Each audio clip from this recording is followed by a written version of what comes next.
When I worked at NASA, probably 1997, 98, the guys in the photo lab, two of them were coming out of their office at the same time I was leaving my office, and I heard them laughing and saying they couldn't believe that people believed in the fake moon landings.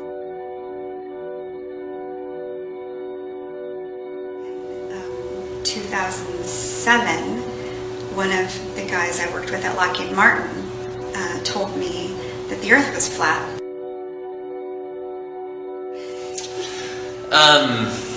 So you have a Fort Worth connection. I do have a Fort Worth connection. And that is? I worked for Lockheed Martin in White Settlement, which is Fort Worth, Texas, for a period of time. That was not one of my fun positions. That was strictly business, financial business stuff. Gotcha. Just wanted to bring it up because we are Flat Earth and we're in Fort Worth. So right. Just want to make that connection. I did live in Fort Worth for 2 years. All right, that's enough in my book. Okay, so talk a little about how you came to work at NASA, your credentials, and your role while you were there. It's a big question. Okay, so back in the early 90s, I was a college student and was working at the Air Force Base, Edwards Air Force Base. Some of the folks that I worked with suggested that I apply for a position at NASA because I was going into an IT college degree. And so I did. I found in the base paper, they had a bunch of positions posted for women, mostly women for some reason, which is interesting. Back in the 1990s, they were pushing that. So I applied, and it was very simple. It wasn't like you do today. It was a very simple process. And so in 1996, I was hired on with a contractor for NASA. The contractor is called Woodside Summit Group, and they do various contracts, not just NASA.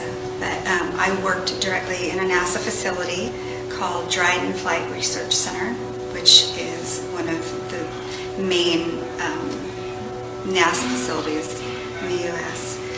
I worked there from 1996 until 2000. Credentials was basic, very basic. I had 2.5 years of college under my belt, and they were looking for people just out of school, so they liked that I had some college, and then they trained me on my position and then expanded from there. It was a lot of fun. I learned a ton in the 4 years I was there, IT stuff. So doing IT stuff like in charge of servers and Correct. things like that? I had 4 servers in my office. I had my own office, which was located right next to the photo lab, which was a unique place to be anyway. Yeah. So I had 4 servers. My servers were the backup servers for all the computers at the facility. Okay. The entire facility? The entire Dryden facility. Gotcha. Did all the backups. It would rotate through computers each night. Mm-hmm. Okay. What kind of degree did you get? Or what did you study? Business IT. Okay. Mm-hmm. Gotcha.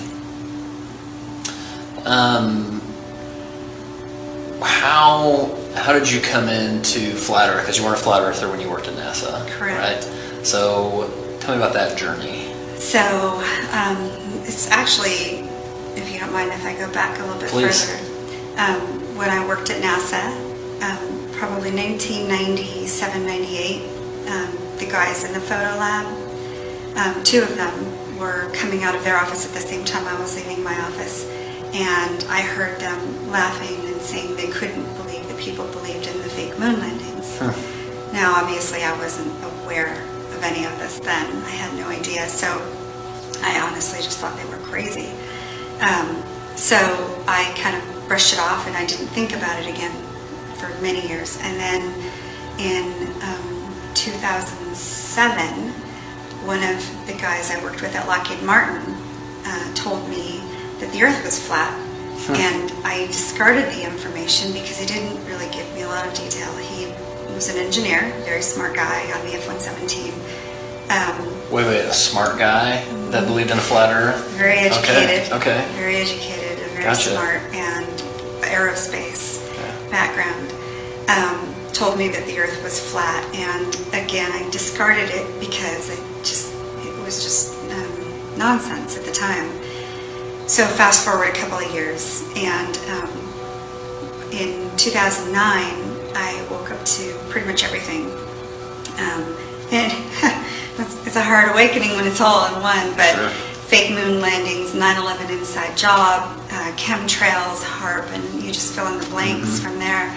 I started to research like crazy. So from 2009 until May of 2016, I was just researching, studying. I worked for the government until 2012. So NASA, then Air Force, then Lockheed, not necessarily in that order. But in May of 2016, I was doing my research, and I ran across a video that said 75 biblical proofs of flat Earth. And I was intrigued, having had it sort of in my face a couple of times and knowing the moon landings were faked. So I watched it, and my life hasn't been the same since that moment. Yeah. So your background, I mean, you're a Christian, right? Correct. Or you believe in the Bible? I do believe in the Okay. Bible. Because I lately I've found that Christian just means you take the scientific worldview and project it back on the Bible. But if you actually believe in the Bible, that's a different story. Correct. Right? If you believe in a literal biblical account. The geocentric. Right, account, you had a yes. geocentric account. Yes. So in that process, was there one verse that like really jumped out at you, or just kind of like hit you for the first time again, when you reread it from a flat Earth perspective? So what I did was the book of Genesis, chapter 1. I went through the entire chapter for about 3 hours and went verse by verse, because that's the account of creation. And so when you look at it with an open mind and believing in a literal Bible, which I do, then you stop and you take account of each verse. And when you do that and you go through the entire chapter, then suddenly you can see creation in a different light. It's never taught to us that way. So to read it with a different mindset, an open mind, then the entire chapter basically tells you how God put Earth together. It's like a terrarium. Sure. Kind of. Yeah, I mean, my whole deal is, one, if you can even get past the idea of a firmament with waters above and waters below, but the fact that God created the earth first, and then he created the sun, and so what was the earth rotating around for 3 days until the sun was created? And I've come to the conclusion that if that is true, it was rotating around Chuck Norris. It's probably, I can't come up with any other solution. Who's an Illuminati shill, by the way? Chuck Norris is. Is that right? Yeah, I mean, I'm I just need kidding. I to don't know. research that one. Joke. I don't want him coming after me. So, tell me a little bit about the work environment at NASA. Just kind of elaborate on atmosphere. Do people like each other? Yeah, great atmosphere. I actually miss it. I have dreams about working there still. So as bizarre as that sounds, I miss the entire, everything. The people, the facility, the things that we did. It was a very important role. I was part of Y2K. Y2K was this big, false flag, basically. Right. But, you feel important, you feel good. Everybody there was on the same team. You really felt like a team member, and we had a lot of fun. We had events. We had a lot of food, catered events, and I don't know. It was just unique. I was friends with a lot of pilots, who can say that they worked alongside an SR-71 pilot. Yeah, Maverick and Goose, right? Yeah. Awesome. So you talked a little bit about the photographer story, and the moon landing is it's a conspiracy. You can be a non-flat earth, you can be a ball earther and not believe we went to the moon. In fact, one of the guys on the show, his name's Chad. I mean, I wouldn't call him a flat earther, but he does not believe we went to the moon. I mean, he thinks it looks ridiculous. Good. And so I'm curious. Back when you heard them say that, did it touch any points where you would say, oh yeah, I've heard people that say they didn't think we went to the moon, or was that kind of the first time you'd heard that idea? That was the first time, and to be honest with you, I didn't take it seriously in any aspect. I supported NASA. I supported what they did. And I think the majority of people who work for NASA really enjoy what they do and support what they do. You wouldn't question it. You wouldn't. So for the photographers to say something like that is a little weird, right?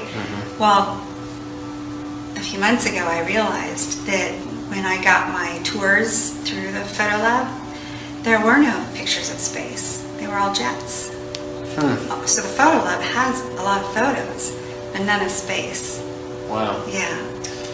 So brings me to my next question. I've heard you mention how you've met Matt Powerland before, or Matt Boylan, Yes. who claims, I have no reason not to believe him, claims that he was a photorealist painter for NASA.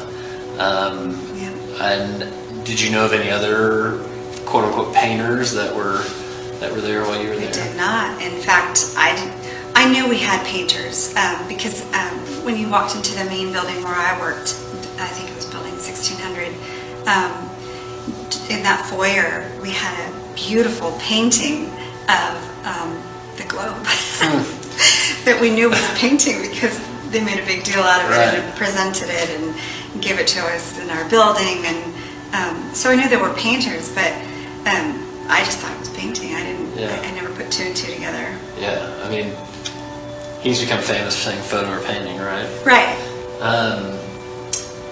So, I mean, it seems to me that probably 95% of people work at NASA and don't even know there's a debate about the shape of the Earth. That's right. If I had to guess based on what I know now and what I knew then, you wouldn't question it. It's not something you'd even think about. Right. Yeah, and so to me, I mean, even there would have to be a percentage that knew they were hiding something, but they don't even have to know that that's what they're hiding, right? I mean, for all they know, an astronaut, for example, could be told, hey, we're not sending you up because we're saving money and we're using it for anti-terrorism. Absolutely. Everything is parceled. Everything is compartmentalized. You have a specific need to know. And that's true with NASA, Air Force, Lockheed, every government position I've had. It was always need to know, and so you don't really ask outside of the parameter of your position. It's kind of a no-no. It's kind of you just know not to. Yeah, and if you do ask and you're told something, then you're responsible for it, right? And anybody who knows something and they tell you, then they're in deep water because you're only allowed to speak about what you're allowed to speak about. So my badge would have colors on it, and those colors dictate what areas I'm allowed to go into, what my need to know is. And so everybody has specific things on their badge. So if you're talking about your program and you're talking to someone whose badge clearly doesn't show that they're briefed in that program, then you're going to get in trouble for speaking about it. And so from what I understand, there were some things that you were briefed in on, which you weren't allowed to speak on, which you've never spoken on. Correct. Because of your duty. So give me an idea of, on like 1 to 10, from your point of view, what your clearance level was, and then relate that to maybe the percentage of the facility you were even allowed to go into. Or would it be even hard to even speculate on that? So I worked on something called a black project, when you work on a black project. It doesn't exist.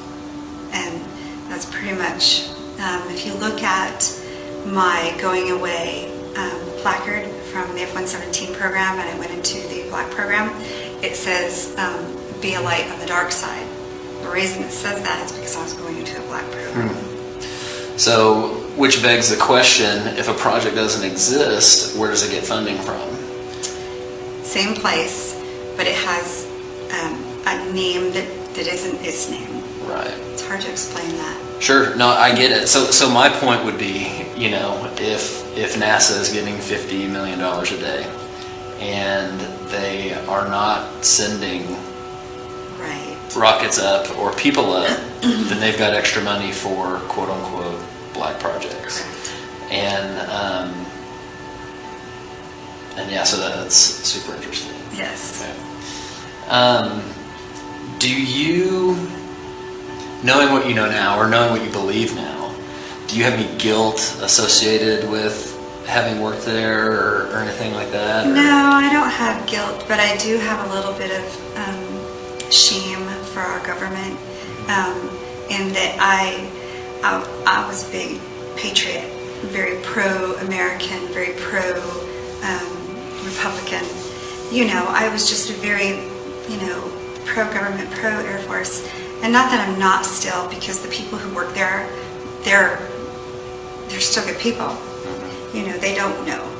But I'm ashamed of the people who are at the top level who know this, and they don't have guilt. And they send stuff down the pipe to the people the regular everyday people, to do these jobs. And these jobs are pretty much creative jobs. In order to create this atmosphere, you have to have a budget office, you have to have an IT to support all the computers. But what are they actually working on? Right. Yeah, no, we don't know. So no, I don't have guilt for what I did. So my buddy Paul, who does a show with me, he was talking to a girl who works at NASA, and she works on tracking submarines, which sounds weird to me. So are you aware of that and or any other what I would call space-related programs that NASA works on? We didn't have a lot of space stuff at Edwards, at Dryden, because we were more related to the jets. That's why we were located at an Air Force facility that supported jet flight.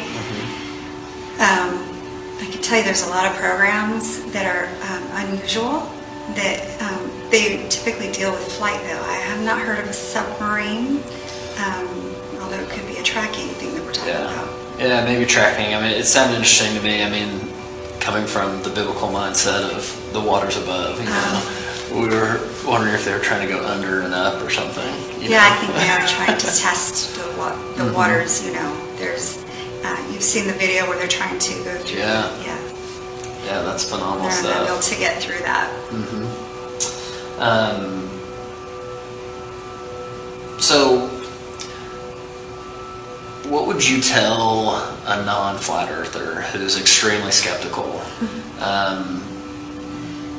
If it's possible for someone who used to work at NASA to believe in flat Earth, I would say it's possible for anybody. But what would your message be?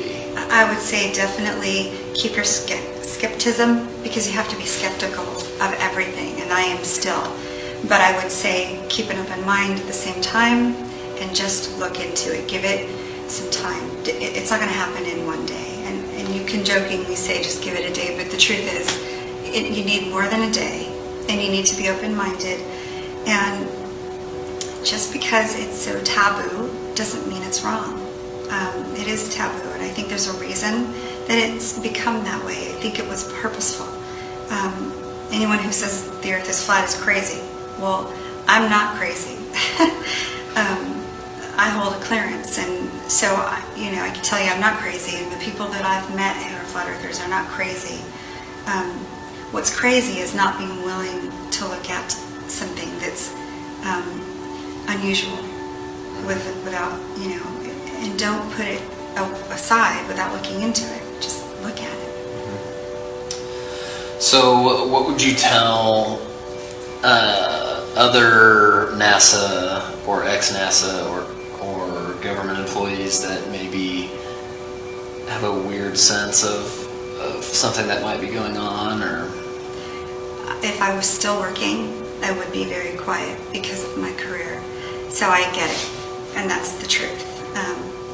It doesn't mean you have to come out publicly to look into it. It just means you look into it and decide for yourself.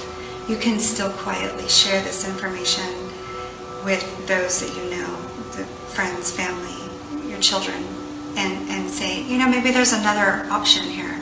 Maybe this ball, this globe, is a theory, and we don't maybe have enough fact to back up the theory as fact, because we don't. So I would say look into it quietly if it's more comfortable to do that, and then just share with those who are close and see what they say. any passions besides flat Earth or biblical cosmology? Truth. I'm a truther. I basically code myself as a truther because I don't have it in me to lie that way. I don't like lies. I like truth. Why does truther have a negative connotation? I don't understand that. It's odd because we tell our kids not to lie. Yeah. Don't lie, and then as adults, somehow it's okay. I'm not sure why that is, but I can't help myself. I have an addiction to information. It's kind of a weird thing, but I have an addiction to information and I can't get enough. So I'm always researching. I'm always trying to fill my mind up with more truth and not junk. I'm very careful about what I allow into my mind. Gotcha. Hoping the beep beep of the truck there doesn't. Those are all my questions. I'm going to say something. Is there something else you want to touch on? Or think would be beneficial to touch on? I don't know. I just really, it's on my heart to share this. I prayed for wisdom, and this is kind of how this happened. Is I pray. I pray every day, and God is my Savior. God is my God, but Jesus is my Savior. And when I pray, I mean it, and God knows my heart. And I prayed for wisdom, and 3 days later, I found that video. And I don't think that's a coincidence. I believe that that was His plan. And it's only opened my mind and to the truth of the spirit world more, not in a weird way. The spirit world is real. God is in the spirit world. We're not there. We're here on the earth that He created for us. So as a Christian, and that's probably the number one thing about who I am, is I belong to Jesus Christ. And not all flat earthers are Christians. I get that, and they don't have to be. But I can tell you that I'm more blessed in my walk, in my faith, than I ever was prior to understanding the geocentric model. Yeah. Same here. Yeah, amen. So, one of the things that is super important here that I think everybody needs to take from Cyndi's story is that you can work someplace and not necessarily be part of the overall lie, okay, if there's an overall lie, which I believe there is. And what I want you to do is take her story and apply it to your life. So me, I work, one of the things I do is I'm in commercial construction, and I do pricing and estimating for large construction jobs. But I don't swing a hammer, I don't lay tile. I sit at a computer and I plug numbers into a spreadsheet. And, we're out of Fort Worth, but we build jobs in Austin and Houston, and there's jobs that I've worked on at the computer that are now built and, people are living in that I've never gone down and seen, I've never touched. So, maybe that's a conspiracy in my life that maybe we don't actually build buildings, but I do know that we have a team down there, and that supposedly those buildings were built and people are living in them now. And so I can see how 99% of people at NASA, probably 95 of those 99, don't even know that flat Earth is a debate. And the 99 are sincerely doing their job, the best that they can do, and serving their country. And I believe that's the case. And then I believe then there's the 1%, which in my opinion 99% of that 1% may know that they are being deceptive or hiding something, but they may not know they're hiding the shape of the Earth. They may be hiding the fact that maybe they're not going to space. Maybe they're faking that they're going to space in order to save money, so those funds can be used for black book operation type stuff or to fight anti-terror. I know that if someone came to me and said that I needed to fake being a construction worker so that they could use a salary to go fight terror in some country, that sounds like something I would sign up for. And so I can see how people can be deceptive, but do it in an honorable way. And so I think that of the 1%, 99% of the 1% are acting in that way. And then the last 1%, the 1% of the 1% would know what is going on. And so while it does seem like an insanely large conspiracy, I don't believe that it has to be. I think even the astronauts, for example, can be in on it, but not know what they're in on. And flat Earth just sounds ridiculous to them because there's no reason for them to doubt what their superiors are telling them. So combine that, I got a construction degree, but I didn't build one building while I was in school. It wasn't until I got out in the field and did an internship for 3 months where I literally learned more than I learned in 3 years of school. No offense to where I went, but that's just how it works. You learn how to do your job. And so people that have physics degrees, astronomy degrees, that's awesome, but they got their degree by regurgitating what their teacher or the books told them. And so, school teaches you what to think, not how to think. And when she talked about the lack of critical thinking in our world, it's a huge void. And so all we're trying to do with this is to get you to ask questions and don't be so attached to the ball because it's not yours. You didn't invent it, okay? There's no reason for you to cling to it like you created it. All we want is for you to question, because condemnation prior to investigation is ignorance, and we don't want you to be ignorant. And I'm not saying I have proof that it's not a ball. All I'm asking you is to look into it. So I want to thank Cyndi for coming on. We really appreciate it, and as always, thank you for